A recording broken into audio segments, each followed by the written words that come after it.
सोचो अगर इंसान कभी धरती पर नहीं होते।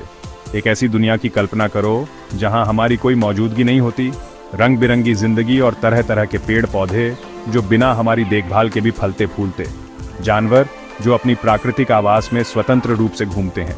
अब सोचो इस दुनिया को बिना इंसानों के। अजीब लग रहा है ना? हमारे शहर, हमारी सड़कें सब गायब। क्या होगा अगर इंसान अचानक से गायब हो जाएं? क्या बचेगा? ये सिर्फ सोचने वाली बात नहीं है, बल्कि एक गहरी समझ की आवश्यकता है। ये एक जरूरी सवाल है जो हमें समझाता है कि हमारी धरती पर क्या असर है। हम अपने कार्यों के परिणामों को कैसे समझ सकते हैं? खुद को हटाकर देखने से हम धरती का असली रूप देख सकते हैं। एक ऐसी दुनिया जहां कुदरत फिर से जीवित हो। हम देख सकते हैं कि हमने क्या निशान छोड़ा है। हमारे बिना प्रकृति कैसे पुनर्जीवित हो सकती है। ये कहानी नहीं है कि इंसानों से पहले क्या था। ये एक दृष्टि है कि अगर हम ना होते तो क्या हो सकता था। ये एक झलक है कि अगर हम ना होते तो क्या हो सकता था। एक ऐसी दुनिया जहां कुदरत फिर से राज करे। एक ऐसी दुनिया जहां कुदरत फिर से राज करे, जहां जिंदगी का सफर एक नया मोड़ ले। जहां जिंदगी का सफर एक नया मोड़ ले, एक नई शुरुआत, एक नई दिशा। मेरे साथ चलो इस दिलचस्प दुनिया में। एक ऐसी दुनिया में जहां इंसानों ने कभी कदम नहीं रखा। जहां इंसानों ने कभी कदम नहीं रखा। एक ऐसी दुनिया जो हमारी कल्पना से परे है।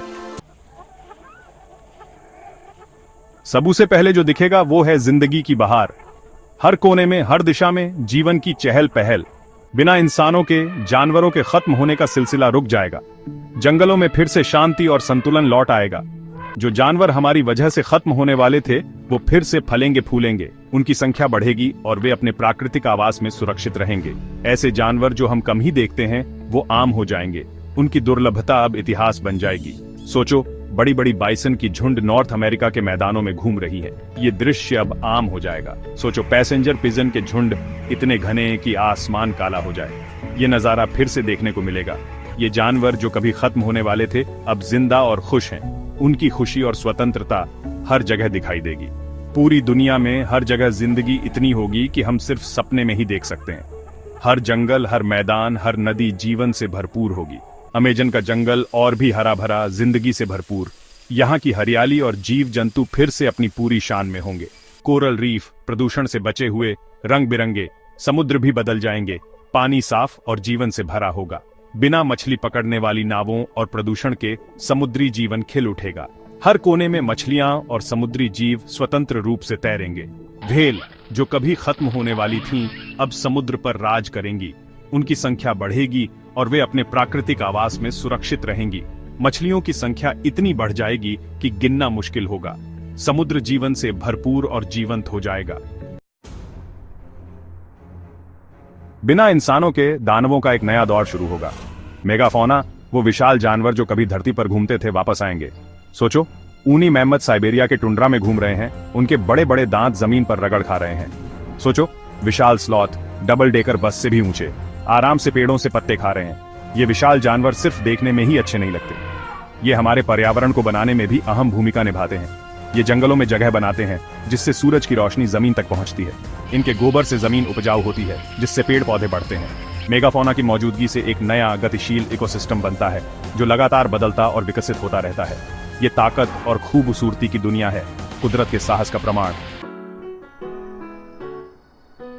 चौथा भाग, एक ठंडी हरी भरी धरती। बिना इंसानों के धरती का मौसम बदल जाएगा। मौसम के बदलाव से धरती पर हरियाली बढ़ेगी और तापमान में गिरावट आएगी। बढ़ता हुआ तापमान कम होगा और शायद उल्टा भी हो जाए। यह बदलाव धरती को एक नई दिशा में ले जाएगा। धरती ठंडी होगी, शायद एक और हिमयुग भी आ जाए। यह हिमयुग नई चुनौतियां और अवसर लाएगा। ये ठंडक इंसानी गतिविधियों से निकलने वाली ग्रीन हाउस गैसों की कमी की वजह से होगी।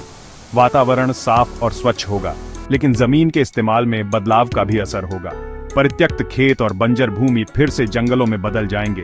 बिना शहरों और खेतों के जंगल और घास के मैदान बढ़ेंगे और ये प्राकृतिक क्षेत्र फिर से जीवंत हो उठेंगे। हवा से ज्यादा कार्बन डाइऑक्साइड सोखेंगे। ये प्रक्रिया धरती के तापमान को नियंत्रित करने में मदद करेगी। ठंडी धरती जरूरी नहीं कि बुरी चीज हो, यह एक नई शुरुआत का संकेत हो सकता है।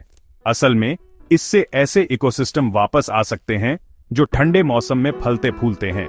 ये इकोसिस्टम धरती के संतुलन को बनाए रखने में महत्वपूर्ण भूमिका निभाएंगे। सोचो, विशाल जंगल उत्तरी गोलार्ध में फैले हुए हैं और ये जंगल धरती के फेफड़े बन जाएंगे। उनके गहरे हरे पेड़ सूरज की रोशनी को वापस अंतरिक्ष में भेज रहे हैं। यह प्रक्रिया धरती को ठंडा रखने में मदद करेगी। ये हरी भरी धरती जानवरों के लिए स्वर्ग है। यहाँ पर वन्यजीव स्वतंत्र रूप से विचरण कर सकेंगे। ये एक ऐसी दुनिया है जहाँ कुदरत का चक्र संतुलित है और हर जीव अपने प्राकृतिक आवास में सुरक्षित है, जहाँ जीवन का नाजुक जाल टूटा नहीं है। यह एक ऐसी धरती होगी जहाँ हर जीव अपने हिस्से का योगदान दे सकेगा। 5वां भाग, दूसरे जानवरों का क्या होगा? इंसानों के ना होने का दूसरे जानवरों पर गहरा असर होगा, खासकर उन पर जो हमारे साथ विकसित हुए हैं। पालतू जानवर जैसे कुत्ते, बिल्ली और गाय एक अनिश्चित भविष्य का सामना करेंगे। कुछ अपनी जंगली प्रवृत्ति में वापस लौट सकते हैं, जंगली जानवरों के साथ प्रतिस्पर्धा कर सकते हैं, कुछ नई जगह ढूंढ सकते हैं, इंसानों के बिना दुनिया के अनुकूल नई प्रजातियों में विकसित हो सकते हैं। इन जानवरों का भविष्य हमें याद दिलाता है कि हम सभी जीवित चीजों से जुड़े हैं। ये दिखाता है कि कैसे हमारे कार्यों के अनपेक्षित परिणाम हो सकते हैं, आने वाली पीढ़ियों के लिए दूसरे जानवरों के भाग्य को आकार दे सकते हैं। 6ठा भाग, आखिरी विचार।